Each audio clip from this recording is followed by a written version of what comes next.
रहस्य भाग 14. अनामिक रहस्य हे कथानक पूर्णतः काल्पनिक असून याचा कुठल्याही व्यक्तिविशेषशी संबंध नाही.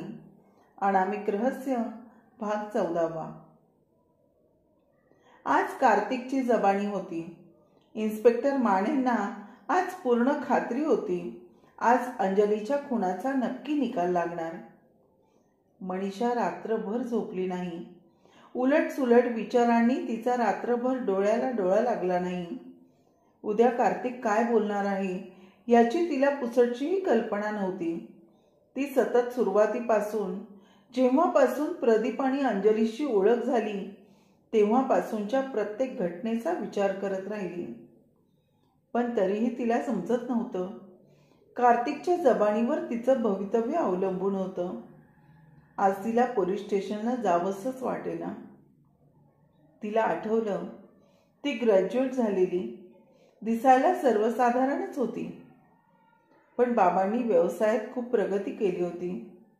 बाबांनी प्रत्येक बेस्ट वस्तू मनीषाला दिली. कधीच कसली कमी पडू दिली नाही. मनीषाचं लग्नही त्यांनी सुंदर कर्तबगार कार्तिकशी ठरवलं. मनीषा स्वतःला खूप भाग्यवान समजत होती. तिला वाटायचं आपल्या नवऱ्यालाही आपण खूप आवडतो. पण आता जे झालं ते अगदीच अघटित होतं हे तिला जाणवलं. कार्तिक तिच्या सगळ्या इच्छा पूर्ण करायचा. कुठे म्हणजे कुठेही कमी पडला नाही. त्यांना एक मुलगी झाली. संसार अगदी सुखाने चालू होता. आणि मध्यंतरीच्या काळात प्रदीपशी आणि अंजलीशी त्यांची ओळख झाली. तरीही कार्तिक अगदी व्यवस्थित तिच्याशी वागायचा. मग इन्स्पेक्टर साहेबांना कार्तिकमध्ये असं काय दिसलं, काय सापडलं जेणेकरून ते त्याच्यावर आरोप करत आहेत? आता तिचे बाबाही राहिले नाही. आई लहानपणीच गेलेली. सगळी प्रॉपर्टी बाबा मनीषाच्या नावावर करून गेले. म्हणजे पैशाचाही प्रश्न नव्हता. मग कार्तिकने असं का केलं? कशासाठी? तिला विचार करून करून वैताग आला. आता तिने विचार झटकले आणि ती पोलीस स्टेशनला जाण्यासाठी तयार झाली. जे होईल त्याला आता फक्त तिला झेलायचं होतं, सहन करायचं होतं. तिने मनाशी गाठ बांधली. जे होईल ते होऊ दे, आपण घाबरायचं नाही. आणि ती पोलीस स्टेशनला गेली. पोलीस स्टेशनमध्ये माने साहेब आले होते. डॉक्टर गोरे आणि डॉक्टर मनोहर तिथेच लॉकअपमध्ये होते. अजिंक्य आणि अंजलीचे बाबाही आले होते. रमा पण आली होती. आणि कार्तिकला तिथे आणण्यात आलं. इन्स्पेक्टर मानेंनी कार्तिकशी बोलायला सुरुवात केली. बोला, कार्तिक, कधीपासून तुम्ही ओळखता प्रदीप आणि अंजलीला? का, हे सांगणं गरजेचं आहे? म्हणजे प्रश्नच नाही. अंजलीचा मर्डर झालाय. कार्तिक, तुम्हाला माहित नाही वाटतं? मला कसं माहित असणार? त्यांचा माझा काय संबंध? अहो, आम्ही फक्त मित्र होतो, त्याच्यापेक्षा जास्त काहीही नाही. त्यासाठी मी त्यांची फक्त मदत करत होतो. पण तुम्ही तर मला अगदी खुणीच ठरवलं. ते अजून सिद्ध व्हायचं आहे. मला फक्त सांगा, तुमची कधीपासून ओळख होती? बरेच वर्षापासून. पण फक्त प्रदीपशी माझी जास्त ओळख होती. अंजलीला मी कधी कधीच भेटायचो, तेही त्यांच्या घरी गेल्यानंतर. पण तुम्हाला असं काय सापडलं की तुम्ही माझ्यावर आळ घेताय? सगळे पुरावे तुमच्या विरुद्ध आहेत कार्तिक. म्हणजे कोणते पुरावे? हे या डॉक्टर गोरेंनी दिले ते? अहो, त्याला मी अंजलीला बरं करण्यासाठी पाठवलं. पण या डॉक्टर गोरेंनी काय केलं ते मला कसं माहीत पडणार? मी काय डॉक्टर आहे? नाही, तुम्ही डॉक्टर नाही. तुम्ही मास्टर माइंड आहात. तुम्ही तुम्हाला हवं ते बरोबर केलं. काय बोलता इन्स्पेक्टर? सांगा ना, काय हवं होतं मला? इन्स्पेक्टर, तुम्ही एका प्रतिष्ठित माणसाचा अपमान करताय. कुठलाही पुरावा नसताना तुम्ही मला अटक केली आणि खुनाच्या प्रकरणात गोवलत. मी तुमच्या विरुद्ध केस करीन. करा हो, केस करा, नाहीतर आणखी काही करा. मी काही घाबरत नाही. मला फक्त अंजलीचा खुनी शोधायचा आहे. तुम्ही असं जर मला नीट उत्तर दिलं नाही ना, तर मला 3rd डिग्री वापरावी लागेल. समजलं? फालतू माझ्याशी वाद घालू नका. बुद्ध्याचं बोला. आता सांगा, तुम्ही अंजलीला डॉक्टर गोरेच का सुचवले? अंजलीला कसा त्रास आहे हे तुम्हाला कसं माहीत? मला प्रदीपने सांगितलं की ती वेड्यासारखी करते म्हणून. त्या दिवशी डॉक्टर गोरेंची ॲड पेपरला आली होती. तेव्हा मी ती प्रदीपला दाखवली आणि त्यांनी डॉक्टर गोरेला सजेस्ट केलं. त्यात माझं काय चुकलं? डॉक्टर गोरे यांची ॲड कोणी दिली होती पेपरमध्ये? डॉक्टर गोरेंनी? बोला डॉक्टर गोरे, तुमची ॲड पेपरमध्ये कोणी दिली होती? साहेब, कार्तिकनेच दिली होती. तसं तुम्ही सिद्ध करू शकता? हो, त्या पेपरवाल्याला बोलवा ना, प्रिंटिंग प्रेसवाल्याला. तो तुम्हाला सांगेल की हा कार्तिकच गेला होता त्यांच्याकडे माझी ॲड द्यायला. कार्तिक बोलवायचे का पेपरवाल्यांना? कोणालाही बोलू नका. मीच दिली होती ती ॲड. का दिली होती? आता ऐका तर. मी सगळं खरं खरं सांगणार आहे. आता मीही शांत बसू शकत नाही. माझं लग्न होण्याआधी अंजली या शहरामध्ये शिकत होती. मला ती खूप आवडायची. मी तिच्याच कॉलेजमध्ये होतो. पण कॉलेज झालं तरी मी तिच्याशी माझं प्रेम आहे असं कधी बोललोच नाही. आणि ती न सांगताच गावी निघून गेली, कायमची. मला तिचा पत्ता भेटलाच नाही.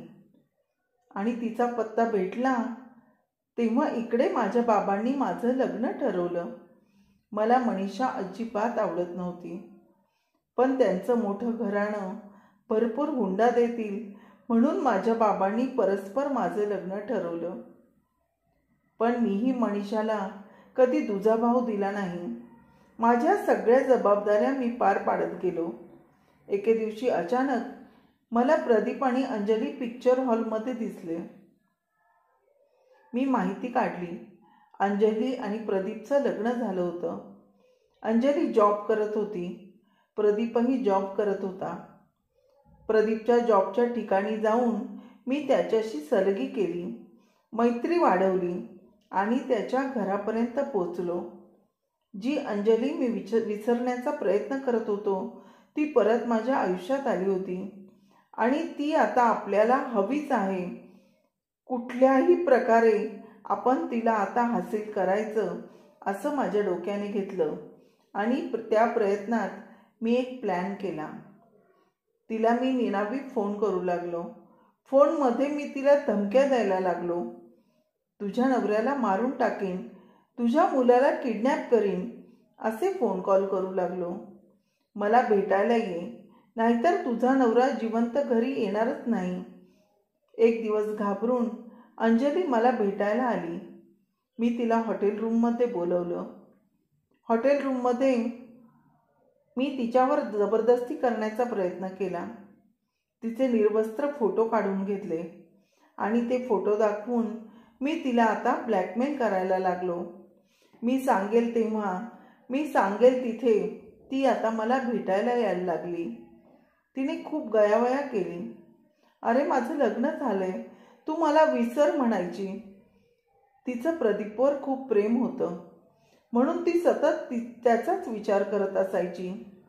प्रदीपला हे कसं सांगावं? तो आपल्यावर विश्वास ठेवील का? सतत विचारामुळे तिच्या मनावर परिणाम झाला. प्रदीपलाही मी निनावी कॉल करून त्रास द्यायचो. प्रदीपचंही अंजलीवर खूप प्रेम होतं, पण अंजलीने त्याला कधीही माझ्याविषयी सांगितलं नाही. प्रदीपला माझा खूप आधार वाटायचा. तो प्रत्येक गोष्ट मला सांगू लागला. तेव्हा मला कळालं की अंजलीला आता मानसिक त्रास व्हायला लागलाय. मी सायकॅट्रिस्ट डॉक्टर शोधू लागलो, जो माझ्या म्हणण्यानुसार अंजलीची ट्रीटमेंट करेल. तेव्हा मला डॉक्टर गोरेंबद्दल कळालं. त्यांची प्रॅक्टिस चालत नव्हती. त्यांच्या मुलीला कॅन्सर होता. त्या ट्रीटमेंटसाठी त्यांना पैसे पाहिजे होते. त्यासाठी कुठलंही काम ते करायला तयार होते. मी त्यांना भली मोठी रक्कम देऊ केली. आता मी डॉक्टर गोरेंची ॲड पेपरला दिली. ती ॲड प्रदीपला दाखवून डॉक्टर गोरेंची ट्रीटमेंट चालू कर असं सांगितलं. तिला खूप त्रास द्यायला सुरुवात केली. मला असं वाटलं की तिला थोडंसं वेडा लागल्यासारखं झालं तर प्रदीप कदाचित तिला सोडून देईल आणि माझी वाट मोकळी होईल. मी तिला भेटत होतो हे मनीषाला सुद्धा माहीत नव्हतं. कोणालाही आमच्यावर संशय आला नाही. पण प्रकरण हाताबाहेर गेलं. अंजलीला आता वेडाचे झटके जास्त येऊ लागले. म्हणून मग मीच डॉक्टर गोरे यांची ॲड दाखवून प्रदीपला तो डॉक्टर सुचवला. गोरेंना सांगितलं की तुम्ही चुकीची औषधं अंजलीला द्या. जर तिने माझं नाव काढलं तर मला भीती होती. न जाणो प्रदीपला माहीत पडलं तर. तिला अनेक प्रकारे आम्ही त्रास दिला. पण अजिंक्य आणि बाबा गावाहून आले आणि त्यांनी प्रकरण सांभाळलं. तिची औषधं चुकीची बंद केली आणि तिला योग्य ट्रीटमेंट द्यायला सुरुवात केली. आता अंजली बरी होऊ लागली होती. मनीषा रोज स्वयंपाकाला जायची. ती मला अपडेट देऊ लागली. तिला मी रोज अपडेट विचारू लागलो. अंजलीची चौकशी करू लागलो. ती नीट होत होती म्हटल्यानंतर मला भीती वाटू लागली. पण थोड्याच दिवसांनी बाबा आणि अजिंक्य गावाला जायला निघाले. आता मला चांगला चान्स मिळाला होता. पण अडचण होती रमा. आता रमाच्याही मुलाचं दुखायला लागलं म्हणून 2 दिवस ती आली नाही. मला आयतीच संधी मिळाली. आता आम्ही डॉक्टर गोरेंना अंजलीला चुकीची ट्रीटमेंट द्यायला परत सुरुवात केली. तिला शॉक ट्रीटमेंट दिली. तिला खूप त्रास होऊ लागला. त्यामुळे तिला हॉस्पिटलमध्ये ॲडमिट करावं लागलं. तेही मी प्रदीपला सुचवलं. आता हॉस्पिटलमध्ये डॉक्टर गोरेंनी ट्रीटमेंट करावी म्हणून मी मनोहर डॉक्टरांना पैसे देऊ केले आणि त्यांनीही ते मान्य केले. आता अंजली माझ्यासाठी त्रासदायक ठरणार होती म्हणून तिला आपल्या आयुष्यातूनच बाहेर काढायचं असं मी ठरवलं. पण मला जे हवं होतं तेही मी केलं. अंजलीवर रेप केला. माझ्यानंतर डॉक्टर मनोहर आणि डॉक्टर गोरेंनीही केला. मला हे सगळं प्रकरण प्रदीपवर टाकायचं होतं कारण अजिंक्यवर टाकणं शक्य नव्हतं. म्हणून प्रदीपच्या घरातच बेडखाली अनेक वस्तू आम्ही लपवल्या जेणेकरून सर्वांना असं वाटावं की प्रदीपच अंजलीला घाबरवतोय आणि तिला वेड लागण्यामागे प्रदीपचाच हात आहे. ग्रेट. कार्तिक मानावं लागेल तुम्हाला. अहो चांगले चांगले दिग्गज असतात ना भाईलोग, त्यांना सुद्धा हे असं जमणार नाही. एकल्या चांगल्या कुटुंबाचं तुम्ही वाटोळं केलं. तुमचं अंजलीवर प्रेम नव्हतं, ती वासना होती जी तुम्ही शमवली. शिवाय डॉक्टर गोरे आणि डॉक्टर मनोहर सुद्धा. खरंच मला तुमच्या मनस्थितीची कीव वाटते. हे सगळं बाबा आणि अजिंक्य आणि मनीषाही ऐकत होते. मनीषाच्या अंगावर लटलटकाप होत होता. तिला काही सुचत नव्हतं. आपल्या नवऱ्याने आपल्याला इतकं फसवलं. मी पसंत नव्हते तर सांगायचं होतं. बरं माझ्याबरोबर संसार करताना मलाही कधी असं जाणवलं नाही. अंजलीला मी समजू शकले नाही. किती सहन करत होती ती. तिने जर मला एका शब्दाने जरी सांगितलं असतं तरी मी काहीतरी केलं असतं. पण खरं तर तेव्हा तिने सांगितलं असतं तर माझा विश्वासच बसला नसता. कारण मी डोळे झाकून माझ्या नवऱ्यावर प्रेम करत होते. मला त्याचं कौतुक वाटत होतं. इतका लोकांबद्दल विचार करतो माझा नवरा. खरंच या गोष्टीचा मला किती अभिमान होता. पण तो सगळा अभिमान, सगळं कौतुक खोटं होतं. ती जोरात ओरडली, इन्स्पेक्टर साहेब, या माणसाला जास्तीत जास्त शिक्षा करा. मला आता ह्याच्याबरोबर राहायचं नाही. याने अंजलीला फसवलं, मला फसवलं. माझा संसार फसवा ठरला आणि ती पोलीस स्टेशन बाहेर निघून गेली. बाबा आणि अजिंक्य दोघांच्याही डोळ्यात पाणी होतं. इतके हालहाल होऊन माझी पोरगी गेली याला कठोर, खूप कठोर शिक्षा करा. सोडू नका इन्स्पेक्टर. अजिंक्य म्हणाला, माझंही प्रेम होतं अंजलीवर, खूप प्रेम होतं. पण मी तिला बरं करत होतो आणि तू त्रास देत होतास. प्रेम कसं करावं हे तुला कधी कळणार नाही कार्तिक. प्रेमामध्ये द्यायचं असतं, घ्यायचं नसतं. तू प्रेम करत नव्हतास, तू बदला घेत होतास. प्रदीपचा बदला, अंजलीचा बदला. आता बाबांनी ही केस कोर्टामध्ये दाखल करायचं ठरवलं. तशी कोर्टामध्ये केस चालूच राहणार होती, कारण हे मर्डर प्रकरण आता सिद्ध झालं होतं. कार्तिकला, डॉक्टर गोरेंना आणि मनोहरला तिघांनाही जेलमध्ये पाठवण्यात आलं.